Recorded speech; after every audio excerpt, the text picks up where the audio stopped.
Assets and liabilities. With receipts and payments accounting, assets and liabilities form no part of the accounting system but provide information or memo figures for the various assets and liabilities that you want to list. At the end of each year, you'll need to provide an assets and liabilities report to the Charity Commission. So within the package, we have means of maintaining asset codes and values against them for the purposes of this report. If we go into Asset Maintenance from the Accounts menu, this gives us a means of adding, updating and deleting asset codes. So let's add a new one in. So click on Add down the bottom, give it a code. Let's say this is for computer equipment. You can give it a further description if you wish. And the type, so that's asset in this case. Yes, I do want to include it on the assets and liabilities report. And now we choose the report section. This report shares the same report sections as the receipts and payments report. So I'm going to select other tangible assets, and this will appear under this section on the assets and liabilities report. So click on record. You can click on update if you wish to change any of the information, or you can delete an asset code providing there are no values set against it. So now let's have a look at the asset register program. So this is where we set values against these asset codes. So first of all, let's select the asset code we just entered. So from here you can attach notes, any notes about this particular asset that you want to record.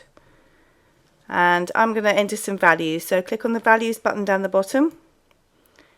So we need to click on update because we're updating it, and we're inserting a new line. So here we need to enter the date,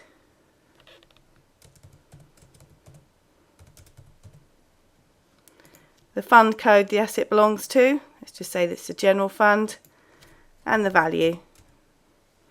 You can enter a further comment if you wish, and click on record. As time goes on, we can enter revaluation lines for this asset, and when we generate the assets and liabilities report, it will take the appropriate value depending on the date you select. You can enter as many revaluation lines as you need against this asset. Now let's take a look at the assets and liabilities report.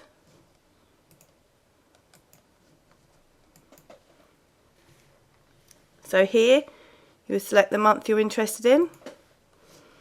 You can do it for a particular fund, or I'm going to leave it as all consolidated. And it's got the same report sections here as your receipts and payments report.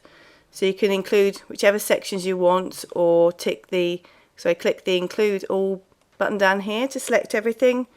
You can choose to have a running total or a new page after each section. And then you can just print or preview the report.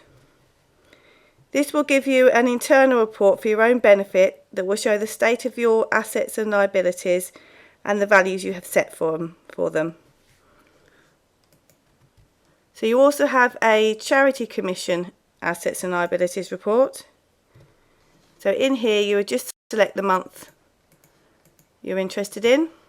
So let's say the last month of the financial year, and then print or preview the report. And this will give you the report in the required format for the Charities Commission.